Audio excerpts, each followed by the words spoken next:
Mari kita tundukkan kepala kita berdoa. Tuhan Yesus, kami akan mendengarkan firman Tuhan.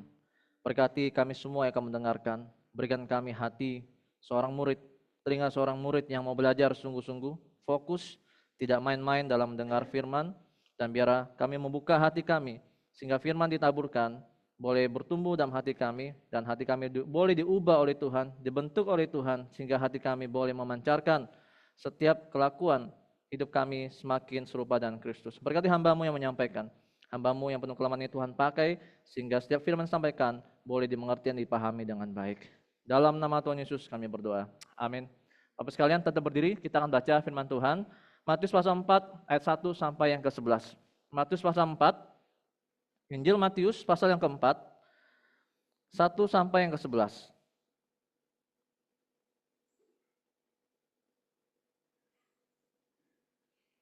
Sudah dapat semua? Yang sudah dapat katakan? Ya. Saya akan baca ayat yang pertama, Bapak Ibu akan baca ayat kedua, ayat 11 kita akan baca bersama-sama. Pencobaan di padang gurun. Maka Yesus dibawa oleh Roh ke padang gurun untuk dicobai iblis.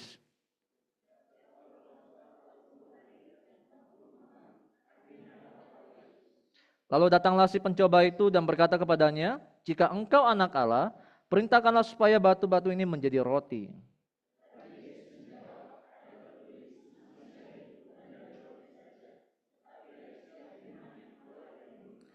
Kemudian iblis membawanya ke kota suci dan menempatkan dia di hubungan bait Allah.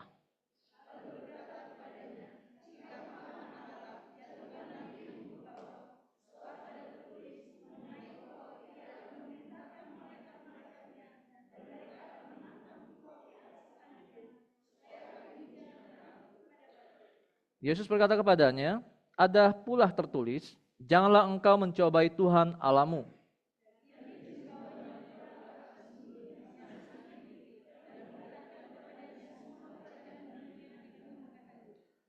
Dan berkata kepadanya, "Semua itu akan kuberikan kepadamu jika engkau sujud menyembah aku."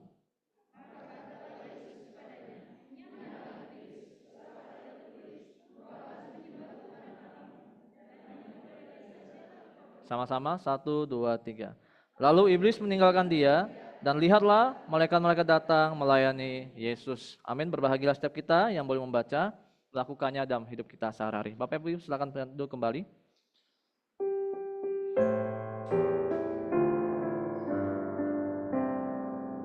Bersabdalah Tuhan, kami mendengarkan. Bersabdalah Tuhan, kami mendengarkan. Kuatkanlah kami dan hiburlah kami. Kuatkanlah kami dan hiburlah kami. Terima kasih untuk WL, singer, pemain musik. Shalom Bapak sekalian. Shalom. Berapa tahun yang lalu saya mau cerita sedikit ya. Ini pengalaman ketika saya mulai pelayanan di gereja tempat ini. Kami waktu itu ada KKR Kalimanis ya, betul ya, KKR anak. Kemudian hari terakhir atau malam sebelum terakhir kami ke rumah Butari. Kalau Butari masih ingat, saya sama Pak Vicky, bersama ada Pak Agus juga nggak salah, dan ada Mas Lewi nggak salah. Kami berempat untuk mengambil rambutan, saudara. Nah saat itu Mas Lewi bilang, "Ini rumahnya Butari." Udah kami tunggu di depan. Nah di depan itu ada pohon rambutan yang sudah buahnya udah matang. Saya ambil, saya makan, saudara. Saya makan, saya nikmati berapa biji. Kemudian tiba-tiba tetangganya keluar, lalu bilang, "Cari siapa?" "Cari Butari." "Oh Butari rumahnya di belakang," katanya. Loh, berarti saya tadi makan buah siapa? Buahnya tetangga. Akhirnya saya digodain sama Pak Vicky. "Wah Pak Heri curi-curi rambutan orang, pasti sakit perut," katanya. Nah saudara, kisah tadi menceritakan adalah kita gampang tergoda. Ya sih? Kita gampang terbuai dengan sesuatu di depan kita. Apalagi kalau itu kita sukai, apalagi itu menyenangkan buat kita. Dan tinggal ambil lagi saudara. Ambil, buka, makan. Berapa biji lagi sambil duduk nunggu Butari. Ternyata Butari rumahnya di belakang. Nah saudara, kita semua manusia tidak rentan dengan, tidak ada yang rentan dengan namanya pencobaan saudara. Kita gampang sekali untuk menjadi suka marah, suka berbohong, suka mencuri. Kita sangat rentan dalam hal ketika kita mengingini sesuatu dengan cara yang salah. Kita bahkan menjadi orang yang sangat gampang sombong, memalingkan muka kita dengan orang lain. Bahkan kita juga sering tergoda dalam hal dosa seksual. Kita pornografi, selingkuh, kita bisa bermain dengan seksual, homoseksual, dan sebagainya. Bahkan dikatakan juga kita sering terlibat dalam hal apa? Dalam hal gosip, menjelekan orang lain, dan sebagainya. Artinya fakta ini memperlihatkan bahwa kita sangat rentan dengan cobaan, saudara. Cobaan. Betul? Setuju? Kita sangat rentan. Dan kerentanan ini bukan hanya sebatas untuk jemaat biasa, termasuk untuk semua hamba Tuhan, termasuk pendeta. Pendeta paling terkenal pun rentan dengan kejatuhan yang begitu-begituan, saudara. Kita tahu bahwa banyak pendeta-pendeta hebat, pendeta-pendeta terkenal, jemaatnya ribuan, banyak yang gagal. Kalau enggak wanita, pasti masalah uang, saudara. Yang di Surabaya ada masalah kekuasaan juga ada. Nah, dengan kenyataan ini membuat kita kayak agak sedikit, oh ya, ternyata memang berbahaya pencobaan itu. Namun sebelumnya, saya ingin memperlihatkan kepada Bapak Ibu, ada perbedaan antara pencobaan dan ujian. Bisa next nggak slide-nya? Supaya kita nggak salah paham dengan istilah pencobaan dan ujian. Ya. Pencobaan dan ujian, saudara. Oh, ini nggak di-download dulu. Oke. Pencobaan ujian, saudara, saya mau tanya, apakah Allah bisa mencobai kita? Allah bisa mencobai kita? Enggak. Allah bisa menguji kita? Lalu bedanya apa? Mencobai dan menguji. Kalau mencobai, itu hal yang negatif, ingin menjatuhkan kita. Dan Allah tidak pernah mau menjatuhkan kita, Allah tidak pernah mau mencobai kita sampai kita gagal, enggak. Allah menguji kita dengan memberikan masalah hidup, penderitaan, sakit penyakit, untuk kita diuji, supaya kita bisa bertumbuh. Tapi saudara, pencobaan itu berasal dari iblis, dari si jahat. Maksudnya adalah jahat untuk menjatuhkan kita, menghancurkan kita, pencobaan itu.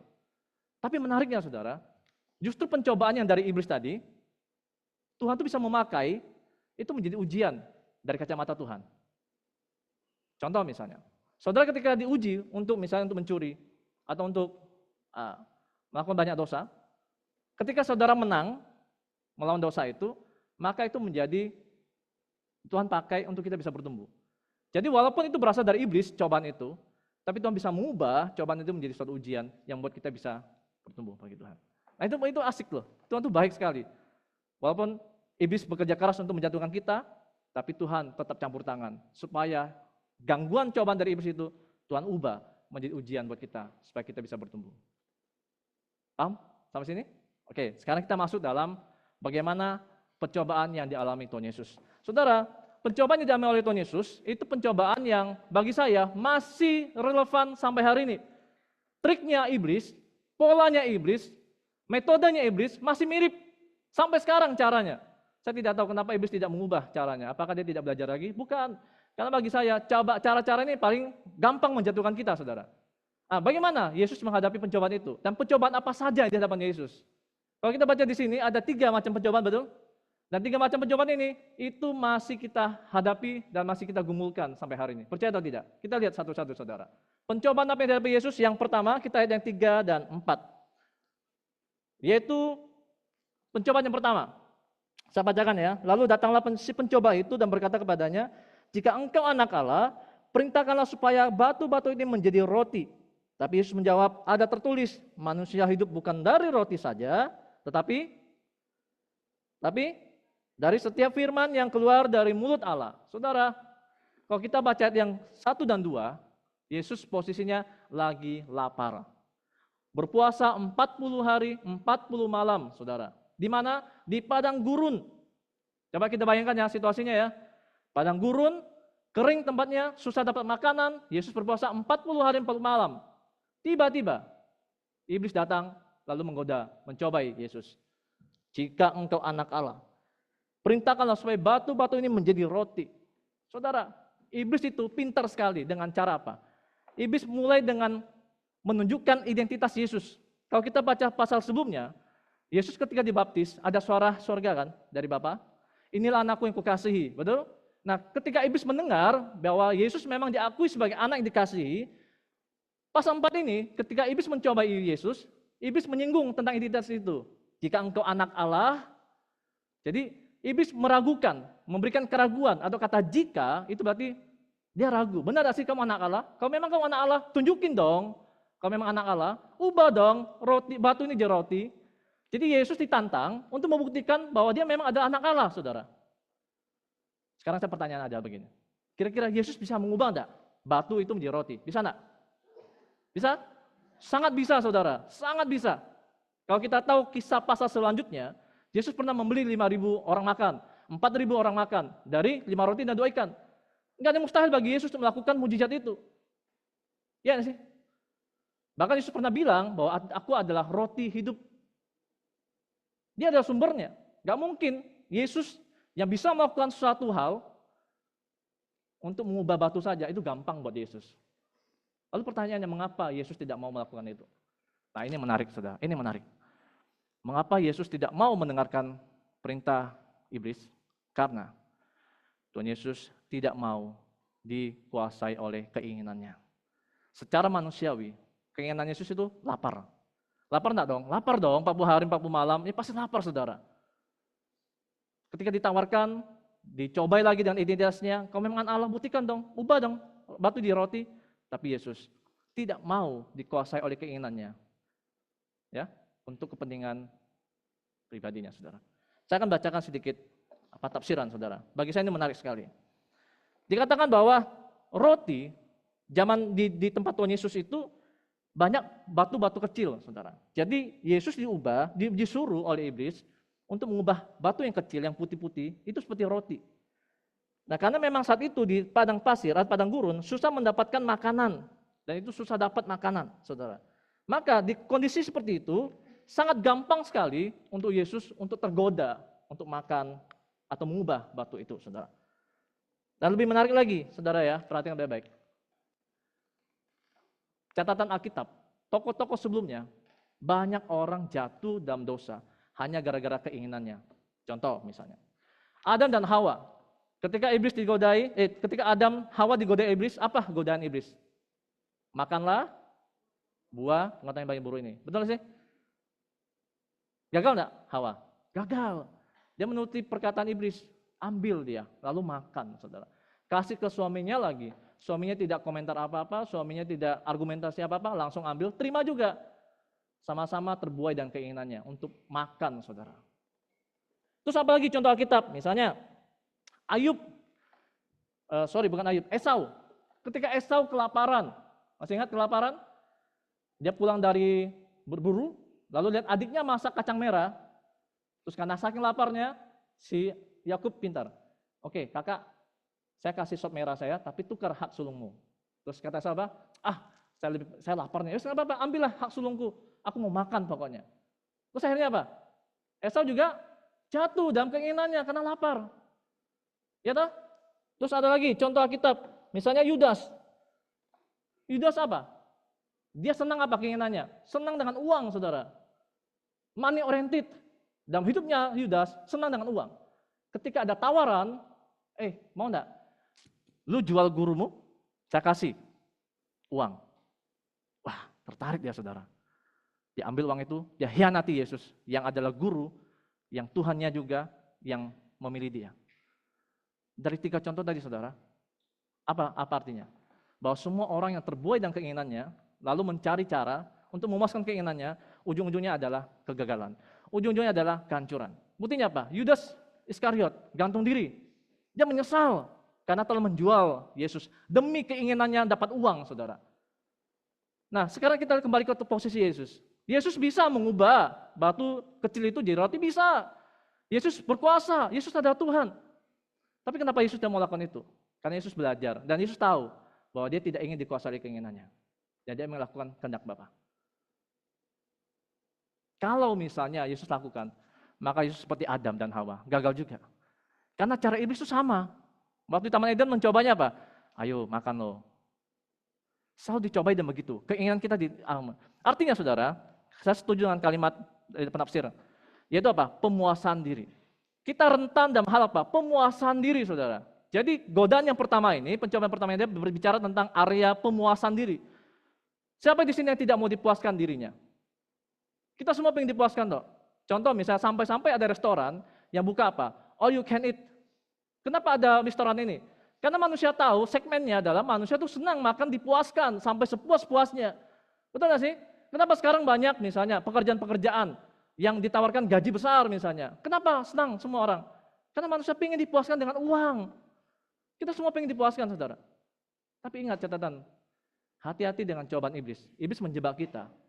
Bahwa kita fokus pada pemuasan diri dengan materi-materi itu, maka akhirnya kita apa? Kita menjadi orang-orang yang hancur nanti. Orang-orang yang akan terikat oleh yang kita punyai.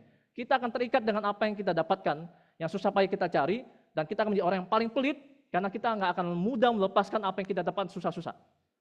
Itu dikatakan oleh bukunya Leadership Reform. Dikatakan begini, saudara. Perhatikan baik-baik. Bahwa seringkali manusia, ketika tujuan hidupnya adalah memuaskan dirinya, dia berusaha dengan berbagai cara untuk mendapatkan apa yang ingin dipuaskan. Misalnya rumah, mobil. Saya tidak mengatakan itu salah ya. Baik, kita punya keinginan punya rumah, itu boleh, saudara. Tapi jangan sampai ketika kita mengejar semua itu, dan kita sudah dapatkan, dan kita pegang erat-erat, kita menjadi orang yang paling pelit sama Tuhan. Kita susah lepaskan. Bahkan kalau kita kehilangan itu, kita menjadi orang apa? Orang yang memprotes sama Tuhan. Tuhan, kok saya jadi miskin? Tuhan, kenapa saya gagal? Itu kenapa? Karena kita dikuasai oleh keinginan itu. Karena kita dikuasai oleh apa? Berkat itu. Padahal penting apa? Sang pemberi berkatnya. Ini cobaan yang dilakukan oleh iblis kepada Yesus dan juga masih relevan buat kita. Anak-anak muda, hati-hati dengan kepuasan diri. Kita seringkali mencari kepuasan dengan apa? Bermain game mungkin, atau apa? Pornografi, atau olahraga, terserah apapun yang memuaskan diri saudara. Tapi sampai-sampai saudara kalau meninggalkan Tuhan, melupakan sang pemberi itu, maka kita sudah menjadikan itu sebagai berhala buat kita.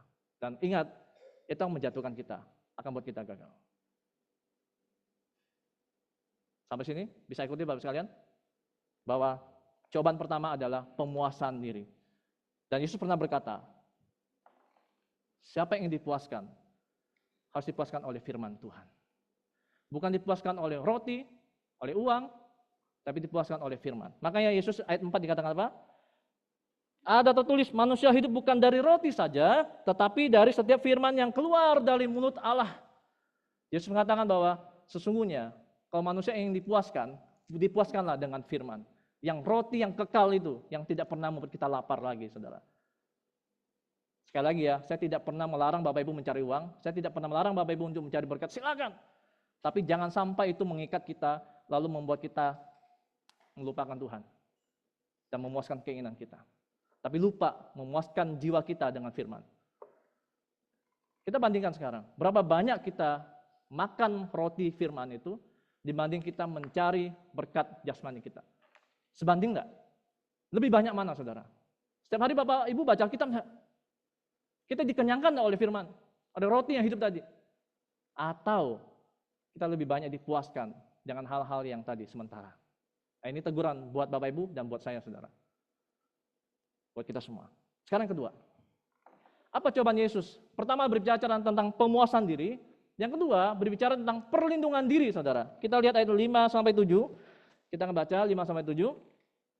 Kemudian iblis membawanya ke kota suci dan menempatkan dia di hubungan bait Allah. Oke? Ayat 6.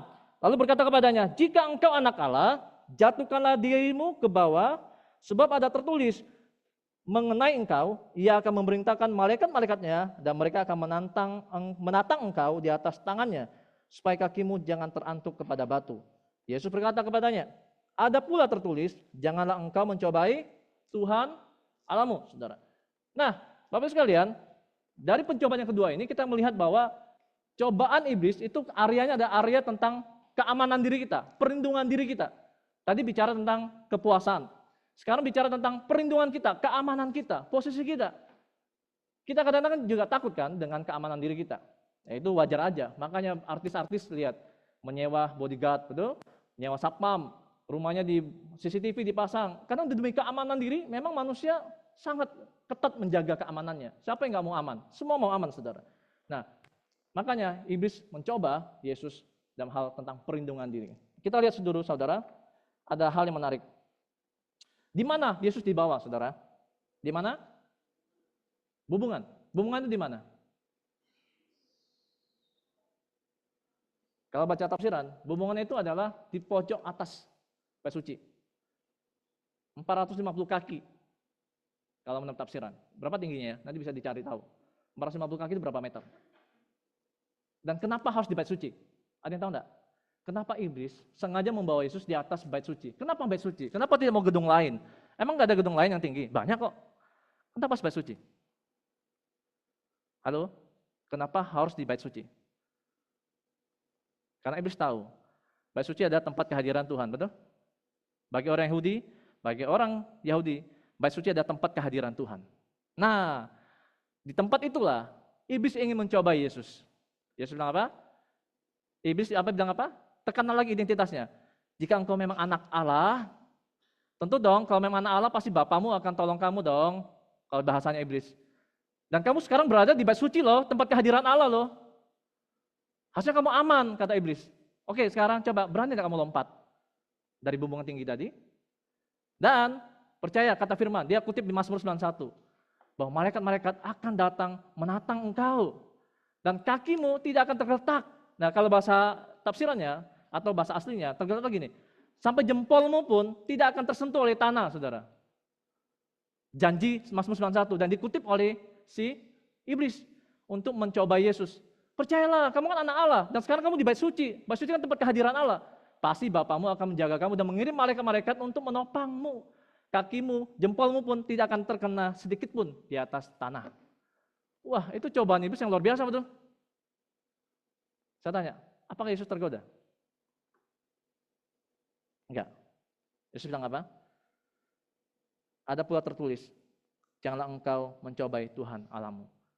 Nah, waktu iblis memberikan cobaan yang kedua ini, kita tuh waktu itu agak bingung. Saya juga bingung waktu itu. Apa sih menariknya suruh lompat? Kalau tadi makanan menarik kan, karena memang Yesus lagi lapar nih. Disuruh ubah batu menjadi roti, itu menarik. Oh iya, itu godanya sangat kuat sekali. Yesus lapar. Tapi sekarang yang kedua, apa menariknya? Yesus dicobai dengan melompat. Apa menariknya, saudara? Kan tidak ada keuntungan buat Tuhan Yesus kan? Lompat. Kalaupun misalnya Yesus lompat, diselamatkan oleh malaikat, apa enaknya? Terus apa? Nah ternyata saudara, untuk tahu kenapa iblis mencobai itu, karena bicara tentang mencobai.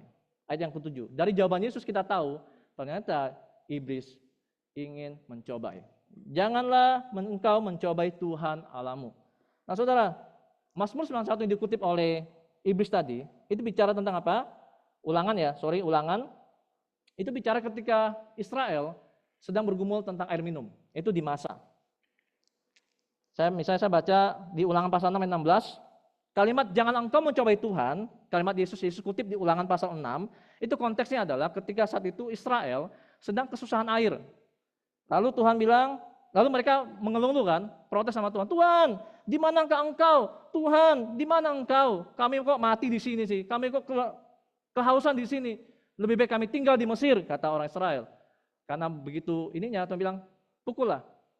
Lalu pukul batu itu. Konteks itu yang ambil. Jangan engkau pernah mencobai Tuhan. Tahu artinya apa? Artinya gini, saudara jangan pernah meragukan pertolongan Tuhan. Saudara jangan pernah meragukan kuasa Tuhan, saudara. Karena iblis menyerang Yesus ini untuk berusaha untuk meragukan, untuk mencobai Tuhan. Saya tanya, yang zaman yang Musa, waktu Masa. Waktu mereka kekeringan, gak ada air minum. Tuhan bisa kasih air minum enggak? Bisa. Lalu kenapa orang Israel kok nggak percaya sama Tuhan? Kok marah-marah sama Tuhan? Protes sama Tuhan? Bersungut-sungut? Kenapa? Tuhan bilang apa? Jangan engkau mencobai Tuhan. Kamu mau tes Tuhan. Kamu nggak percaya Tuhan bisa pelihara kamu. Nah saudara, ternyata seringkali kita menjadi orang Kristen juga sering mencobai Tuhan. Kita bilang gini, Tuhan, saya janji Tuhan. Saya ingin lihat, kalau memang Tuhan ada, kalau memang Tuhan berkuasa, tolong sembuhkan saya. Maka saya akan percaya kalau Tuhan sembuhkan saya. Nah, kita sering mencobai begitu. Betul? Atau kita mencobai dengan banyak hal, konteks banyak hal. Tuhan, kalau saya bisa dapat pekerjaan, saya baru yakin Tuhan itu baik sama saya. Pernah gitu? Bapak Ibu pernah gitu enggak? Ingat saudara, jangan pernah mencobai Tuhan Allah kita. Tuhan Allah kita sanggup menolong kita. Perlindungan kita, itu Tuhan jamin. Contoh ya, saya kasih contoh. Waktu iblis bilang bahwa malaikat akan datang menatang atau menopang kaki Yesus, bisa terjadi enggak? Bisa? Saya bacakan ya. Saya bacakan. Di Matius pasal 26 ayat 53 dikatakan, kita baca yuk Matius 26 ayat 3. Supaya Bapak Ibu bisa perhatikan apa maksud firman Tuhan. Matius pasal 26 ayat 53. Matius pasal 26 ayat 53.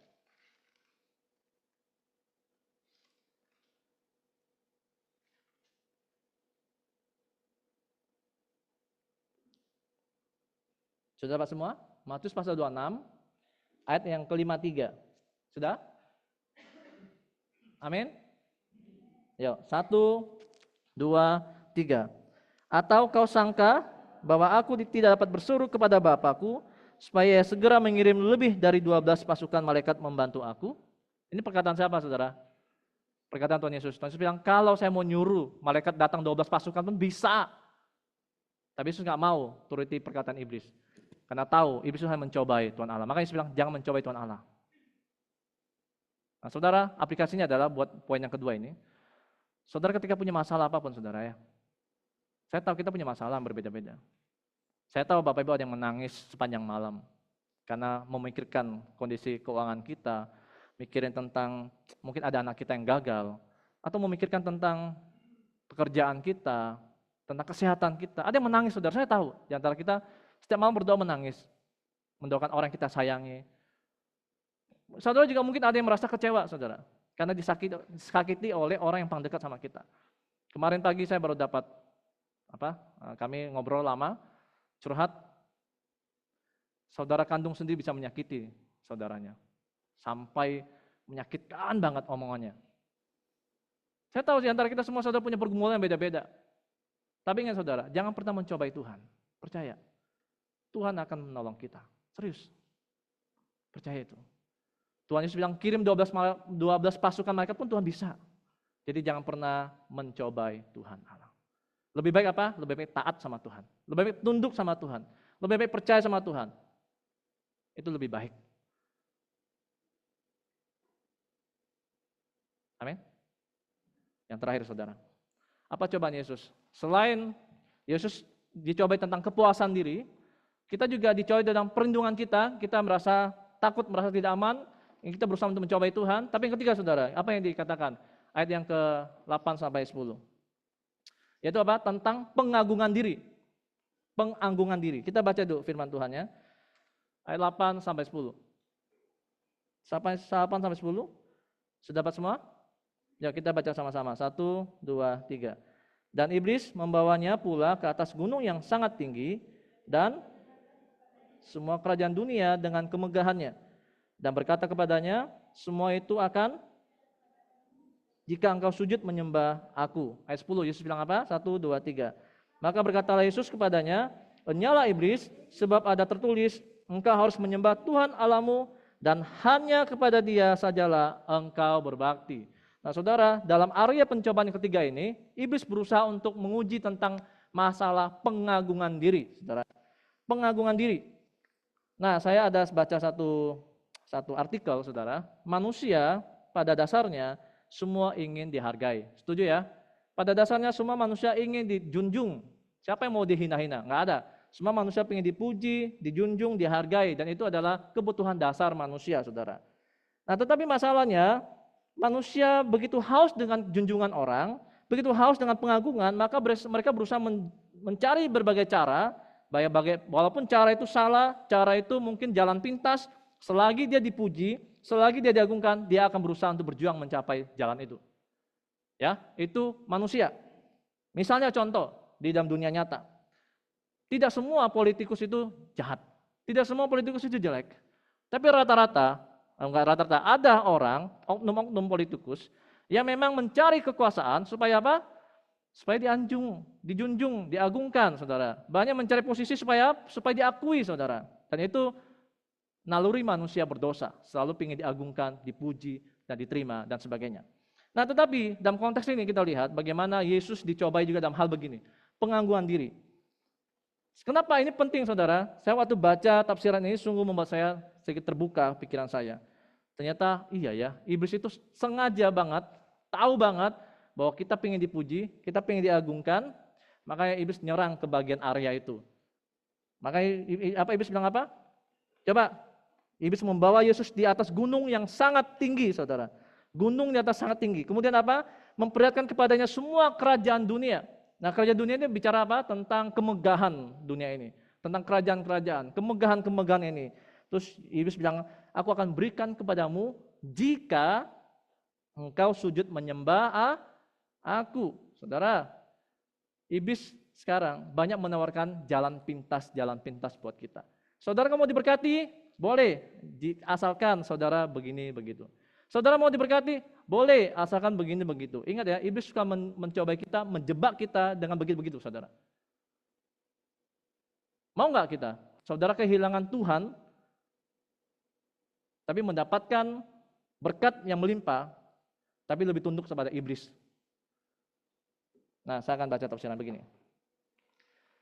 Tuhan Yesus itu kenapa tidak mau menerima cobaan yang iblis ini?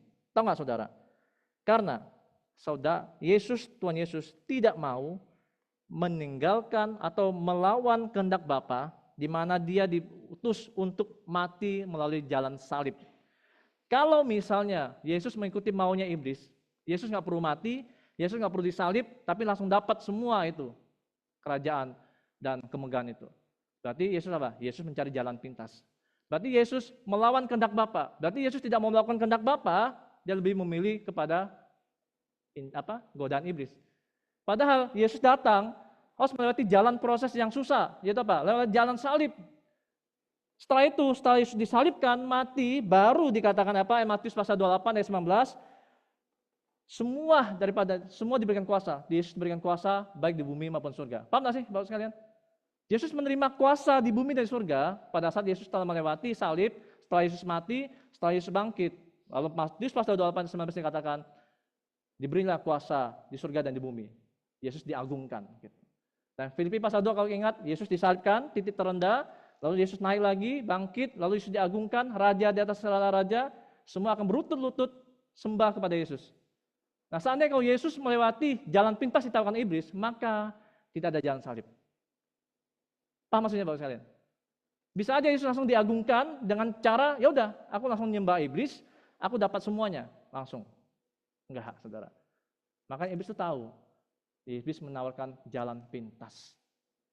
Iblis bilang apa? Jawaban Yesus. Enyala iblis, sebab ada tertulis, engkau harus menyembah Tuhan Allahmu dan hanya kepada Dia sajalah engkau berbakti. Nah, kata menyembah, saudara ya, saya coba baca, baru cari tahu. Kata menyembah itu, saudara, itu benar-benar dikatakan berlutut dan memberi penghormatan. Jadi ketika iblis bilang, saya akan berikan kepadamu, jika kamu sujud menyembah kepadaku, kata sujud menyembah, saudara, adalah berlutut dan memberi penghormatan kepada iblis. Luar biasa ya, iblis itu ya. Sudah nggak tahu malu, minta dipuji, mengklaim itu punya dia, dan bisa mengklaim bahwa dia bisa memberikan Yesus, asalkan Yesus berlutut dan memberikan penghormatan kepada iblis. Wow. Yesus bilang apa? Nyala iblis. Sebab hanya Tuhan yang kita berbakti. Ada kata hanya itu penting, saudara. Kata hanya. Ayat 10. Engkau harus menyembah Tuhan Allahmu dan hanya kepada Dia sajalah. Artinya apa? Yesus yang mengajarkan kepada kita semua. Pengagungan diri itu bisa dipuaskan ketika kita percaya Yesus. Yesus sudah menghargai hidup kita. Yesus sudah memberikan hidup kita berharga ketika darahnya dicurahkan buat kita dan dosa kita diampuni. Pengakuan diri kita tidak bisa dapatkan dari pengakuan orang, pengakuan dunia ini. Nggak bisa, saudara. Pengakuan diri kita diterima dan kita merasa diterima itu hanya dalam Yesus Kristus. Dalam Yesus Kristus kita sudah puas, cukup dalam Yesus kita puas. Jangan cari kepuasan atau pengakuan diri di luar Kristus, saudara. Saudara akan menjadi orang-orang yang gila hormat. Saudara akan menjadi orang-orang apa? Celebrity culture, menjadi artis, merasa paling hebat dalam gereja. Kalau kita berusaha mencari pengakuan diri. Padahal ingat, kita tidak perlu mengagungkan diri, kita perlu mengagungkan Tuhan. Kata Yesus, kamu hanya menyembah Tuhan, kamu hanya berlutut kepada Tuhan, bukan kita yang diagungkan, tapi Yesus yang diagungkan, Tuhan yang diagungkan. Itu orientasi kita, saudara. Orientasi kita berubah. Dunia mengajarkan, ayo kamu semakin kaya semakin hebat, kamu semakin berhasil semakin hebat, kamu akan dipuji orang. Tapi Yesus bilang, engkau semakin percaya kepadaku, semakin engkau menyembah Tuhan. Semakin mengkikis kesombonganmu, mengkikis keegoisanmu. Karena pengakuan diri itu cukup terpuaskan dalam Yesus Kristus. Contoh, Yohanes 1 ayat 14-12 dikatakan apa? Kita semua adalah anak-anak Allah. Udah agung loh kita. Kita udah cukup agung loh. Kita sebut anak Allah loh. Tapi bukan karena perbuatan kita. Tapi Tuhan yang memilih kita menjadi anaknya. Udah cukup dah. Untuk apa kita cari pengakuan dari cara lain lagi? Nggak ada. Kita akan kecewa, saudara. Dan Yesus bilang, hanya menyembah pada Tuhan. Hanya mengagungkan Tuhan. Bukan diri kita, saudara. Nah, hati-hati dengan cobaan iblis ketiga ini. Karena memang iblis nggak pernah gentar, iblis tidak pernah berhenti, iblis tidak pernah istirahat, iblis selalu bekerja 24 jam dengan cari celah. Menariknya, fun fact-nya adalah, fakta menarik, kapan Yesus dicobai, saudara? Pada saat Yesus sedang di titik lemah. Pada saat Yesus sedang titik lemah itulah, iblis masuk untuk mencobai Yesus. Nah, saya tanya sekarang, saudara kapan dicobai? Pada saat saudara sedang lemah-lemahnya. Pada saat saudara jauh dari Tuhan. Pada saat saudara tidak lagi baca kitab. Pada saat saudara tidak sungguh-sungguh beribadah, disitulah iblis datang menawarkan cobaan-cobaan itu. Cobaan pertama berkaitan dengan pemuasan diri. Cobaan kedua berkaitan dengan perjuangan diri. Kita ragu dengan Tuhan, kita mau cobai Tuhan. Cobaan yang ketiga ada bicara apa? Tentang pengakuan diri. Kita merasa kita paling penting di gereja ini, padahal kita lupa yang paling penting adalah Kristus, bukan kita. Hati-hati saudara, kita semua rentan. Pendeta, hamba Tuhan, majelis, jemaat, kita semua rentan dengan cobaan ini. Aplikasinya terakhir Bapak saya. Karena itu sebagai orang percaya, orang Kristen, bisa next gak? Yang pertama adalah, next, bukan itu informasi, kita harus melawan setan, saudara. Kita harus menolak setan. Yakobus pasal 4 itu dikatakan apa? Lawan setan. Lawanlah setan, maka setan akan lari dari kamu. Kemudian 1 Petrus pasal 5 dikatakan apa? Lawanlah dia dengan dalam iman yang teguh, saudara. Jadi memang perintah kita adalah kita harus melawan setan, menolak setan. Gitu. Bukan berteman dengan setan, saudara. Bukan jadi bestinya setan, saudara. Kita harus menjadi musuhnya setan, harus lawan kata Alkitab. Dengan iman yang teguh. Dengan apa? Dengan pertolongan Tuhan. Maka dia akan lari, saudara. Yang kedua, apa aplikasi yang kedua? Next. Bahwa kita perlu kekuatan Tuhan. Iblis itu punya dua trik, saudara. Dua strategi. Trik yang pertama, iblis membuat kita merasa Allah meninggalkan kita. Jadi gitu ya. Jadi iblis itu pintar, dia membuat kita merasa, oh Tuhan meninggalkan saya. Saya merasa saya sendiri menghadapi masalah ini. Itu cara iblis, supaya kita gagal. Yang kedua, iblis itu juga meyakinkan kita bahwa kamu bisa kok lawan sendiri tanpa Tuhan. Kamu bisa kok menghadapi dosamu dengan kekuatanmu, dengan dayamu, nggak perlu dengan cara Tuhan. Nah, iblis itu begitu, cara membuat kita jatuh. Pertama, membuat kita merasa Tuhan tinggalkan kita. Yang kedua, meyakinkan kita bahwa saya bisa kuat menghadapi cobaan itu sendiri tanpa pertolongan Tuhan. Dan itu adalah jebakan iblis, saudara.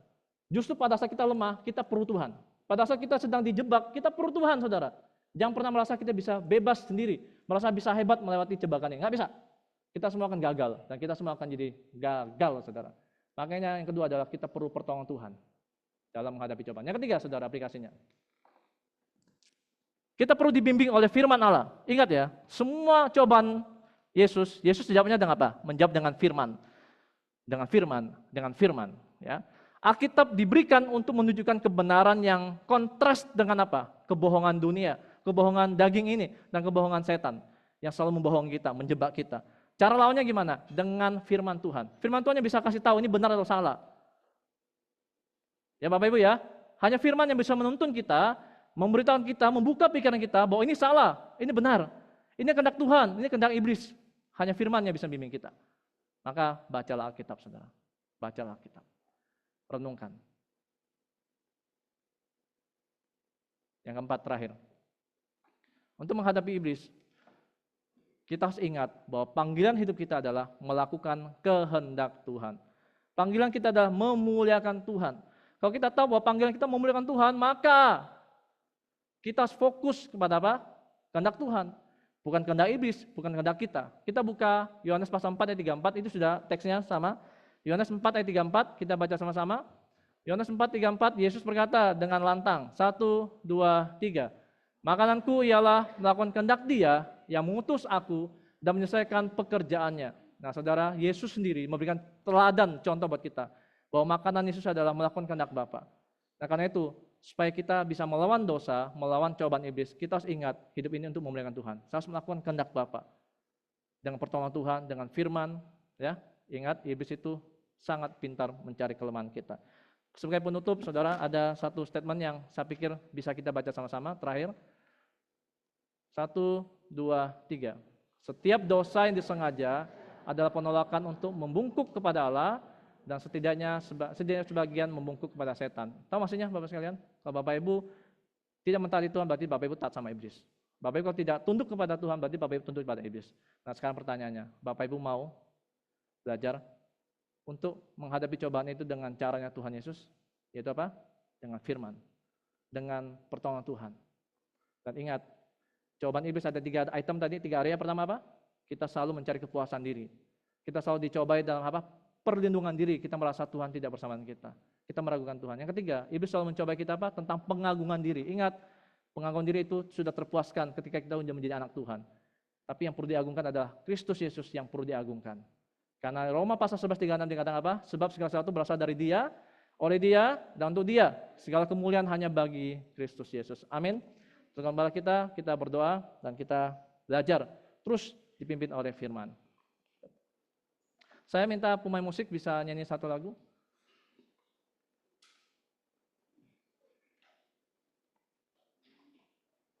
Kurenungkan firman-Mu siang dan malam.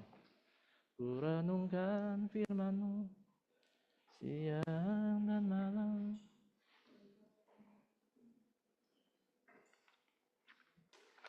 Mari saudara kita belajar untuk mencintai firman Tuhan ya saudara ya. Sungguh-sungguh untuk menghargai firman, baca Alkitab sungguh-sungguh. Karena perenungan kita tidak akan sia-sia, saudara. Hanya firman yang bisa menolong kita.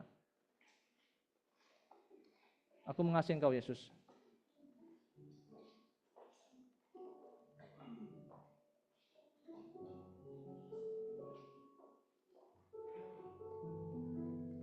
Kita nyanyikan lagu ini dengan sungguh-sungguh. Aku mengasihi Engkau, Yesus.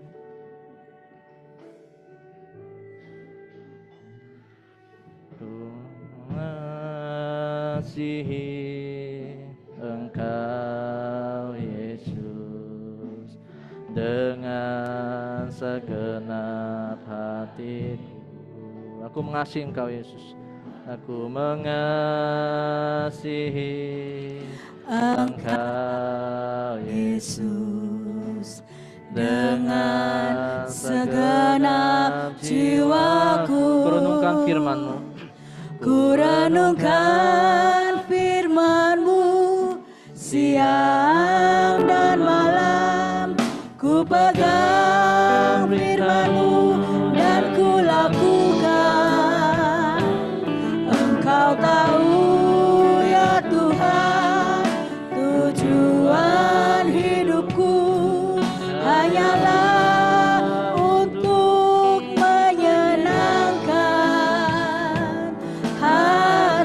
berdiri semua Bapak sekalian. Kita nyanyikan lagu ini dengan sungguh-sungguh. Aku mengasihi Engkau Yesus. Mengasihi Engkau Yesus dengan segenap hatiku. Aku mengasihi Engkau Yesus. Aku mengasihi Engkau Yesus.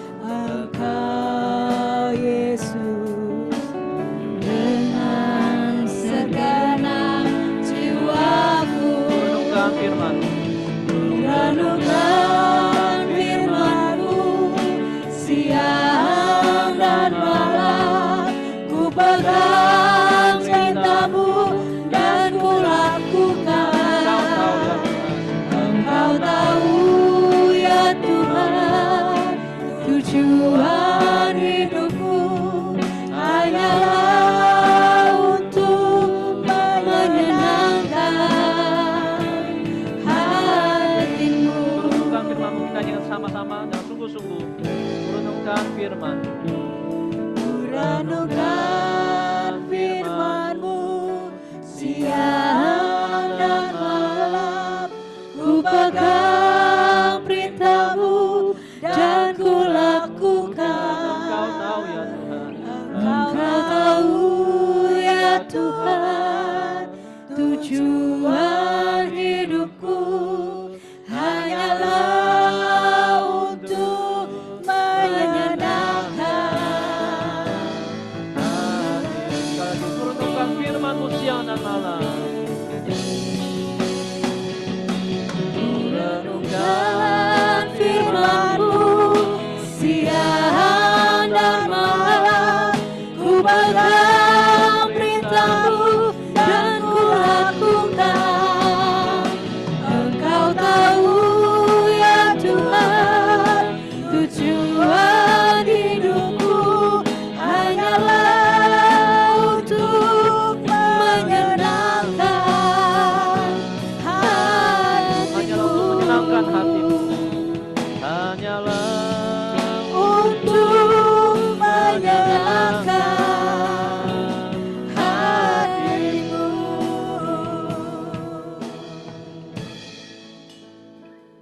Mari saudara kita berdoa. Kita disadarkan dan diingatkan oleh firman bahwa iblis selalu menggoda dalam area mencari pemuasan diri. Iblis selalu menggoda kita dalam hal perlindungan diri. Kita meragukan Tuhan, kita mencobai Tuhan. Iblis juga ingin mencobai kita di area pengagungan diri. Bahwa saudara, kita perlu mengagungkan Yesus, bukan diri kita. Kita sudah diterima sebagai anak Allah, dan itu sudah cukup terpuaskan, dan hanya Kristus yang kita muliakan. Karena itu saudara, untuk cara menghadapi godaan iblis, kita perlu sadar, kita perlu melawan setan. Lawan iblis dengan apa? Dengan pertolongan Tuhan, dengan firman yang kita baca, dan dengan satu prinsip dan satu tujuan bahwa kita ingin terus melakukan kehendak Allah. Itu membuat kita kuat untuk fokus melakukan firman yang kita baca.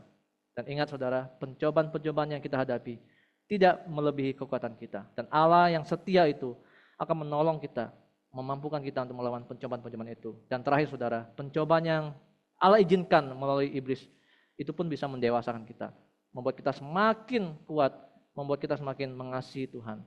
Dan terutama saudara, mulai hari ini rajinlah baca kitab, renungkan Alkitab. Bapak Ibu yang selama ini lama tidak baca kitab, kembali baca Alkitab. Karena Alkitab adalah firman satu-satunya kebenaran kita. Saya minta Bu Devi untuk menutup, untuk berdoa untuk firman.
Amin.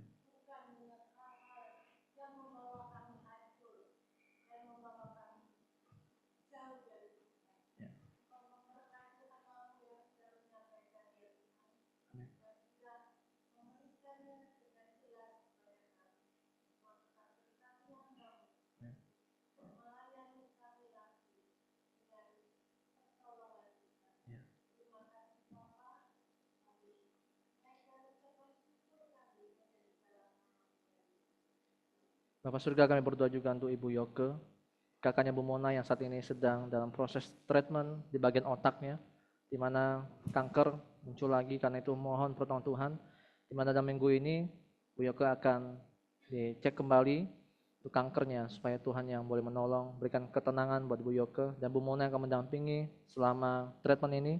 Tuhan yang berikan sukacita dan semua biaya diperlukan Tuhan cukupkan.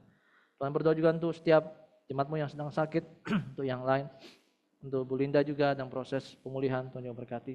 Juga untuk Pak Martinus, Pak Daniel Martinus yang saat ini di rumah juga, yang sudah pulang dari rumah sakit. Saya mohon belas kasihan Tuhan, saya mohon anugerah Tuhan ya Bapak, bahwa Tuhan sungguh mengasihi hamba-Mu ini, supaya dalam tengah-tengah kesakitannya, Pak Daniel tetap boleh fokus dan memuji Tuhan, dan percaya bahwa Tuhan mengizinkan semua itu untuk mendewasakan Pak Matius dan melihat kemuliaan Tuhan.